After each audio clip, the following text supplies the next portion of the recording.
আসসালামু আলাইকুম। Launch travel ভিডিওতে আপনাকে স্বাগত। সরাসরি তেলঘাট থেকে ভিডিওতে দেখতে পাচ্ছেন এমবি নাইম মিম 7 নৌযানটিকে। সাবেক রেড সান 2 আগে সুরস্য রুটে চলাচল করত। তারপর মালিকানা পরিবর্তন হয়ে নামকরণ হয় নাইম মিম 7। বেশ কয়েকদিন সুরস্য রুটে সার্ভিস দেওয়ার পর তার রুট চেঞ্জ হয়। রুট হয় উড়াচর, খাসেরহাট, চরমাল্লা। কিছুদিন সেখানে সার্ভিস দেওয়ার পর তার বদলে যুক্ত হয় নাইম মিম 5, মানে সাবেক সুরেশ্বর 5।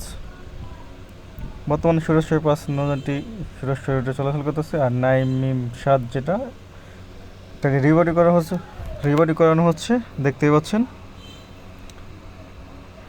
নিচতলায়, দোতলায়, তৃতীয় তলায় সবগুলো থাকবে কেবিন। এটা হচ্ছে সুন্দরবনের ট্যুরিস্ট ভেসেল হিসেবে তৈরি করা হচ্ছে এই নৌযানটিকে। দেখতে পাচ্ছেন নিচে কেবিন লাগানো হয়েছে, কেবিন করানো হয়েছে। এই যেগুলো সব কেবিন।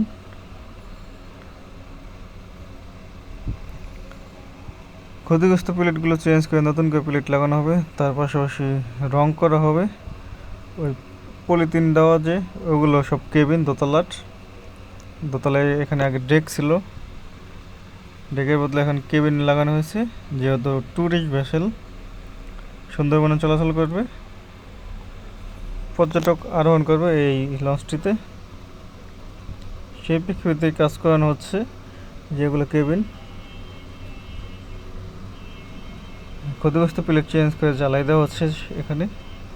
এক ইঞ্জিন বিশিষ্ট নৌযান এমবি নাইম মিম 7।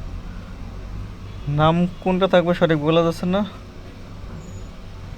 তো এই ছিল এমবি নাইম মিম 7কে নিয়ে সর্বশেষ আপডেট। ভিডিও যদি ভালো লাগে অবশ্যই লাইক, কমেন্ট, শেয়ার করবেন। আর চ্যানেলে নতুন হয়ে থাকলে সাবস্ক্রাইব করবেন। সো এতক্ষণ সাথে থাকার জন্য অসংখ্য ধন্যবাদ।